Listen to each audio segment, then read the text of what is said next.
Hey everyone, welcome back into another video.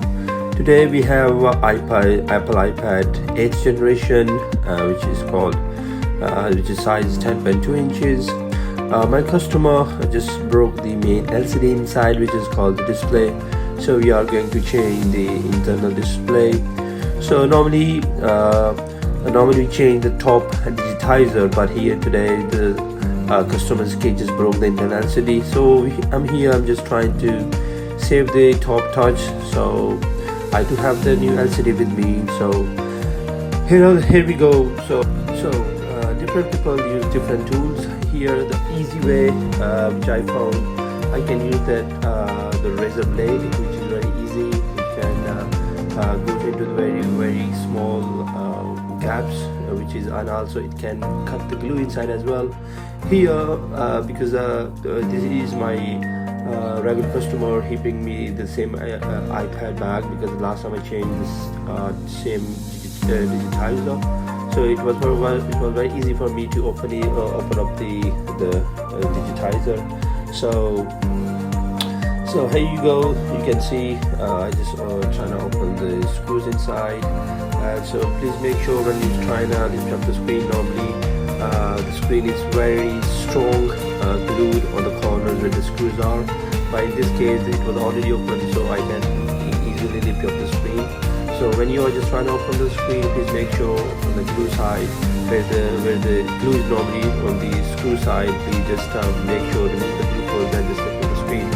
Once the screen is open, please make sure to clean the corners and the sides of your iPad to remove all the previous glue. Otherwise, when you're gonna try to put the screen back like your digitizer, so you can't put on a proper manner, because the old glue gonna lift up the digitizer, so you're still gonna have the gap. So please make sure when you try to put screens and everything back and the digitizer, please clean the sides properly. Use the profile coil as well.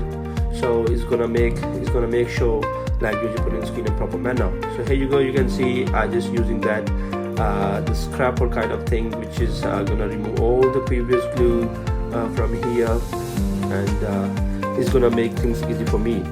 So after cleaning, when you are going to disconnect your home button and your digitizer flexes, please be careful, because your home button flex, which is very sensitive, if you break your home button flex, then it means you actually broke your touch ID.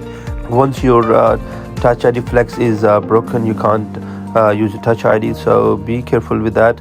And once your touch ID is broken, so you have to go for another home button. You can repair this touch ID flex, but it's going to be very complicated to use the jumper wires and stuff like that. So it's best to be careful with that. And after carefully all the sides are cleaned, now I'm just going to connect all the flexes back into the iPad.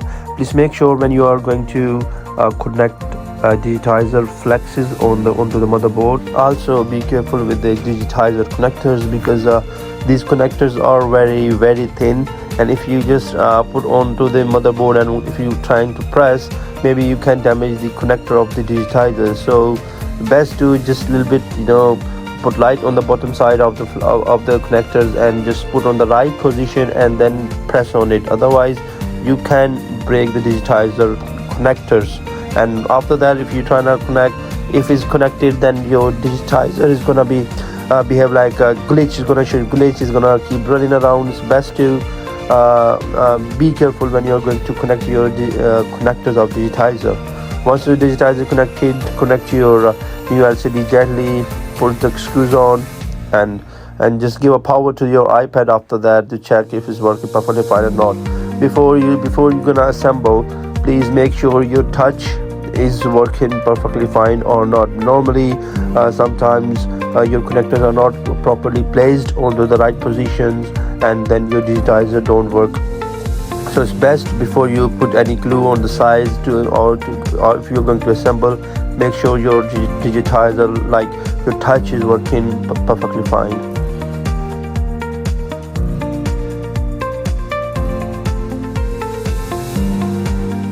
Here you can see after all the LCD and digitizer connections are placed on the right position, I checked the touch as well, so it's working perfectly fine. So now I'm just going to put all the screws onto the LCD. So be careful when you're going to put screws on LCD on the corners. Make sure do not put more force onto the screws to make it more tighter and tighter. And after that, when the screws are done, please put your glue gently. Do not put excessive glue on your iPad, otherwise when you're going to close your digitizer, then the screw can bleed inside towards your display. Best to put minimal glue which is needed for your iPad. Once after that, normally I do have the clippers as well, which can I put on the sides when I assemble any device, but for iPad it's easy and best what I think to use this silo tape on it. Thanks for watching. Please like and subscribe.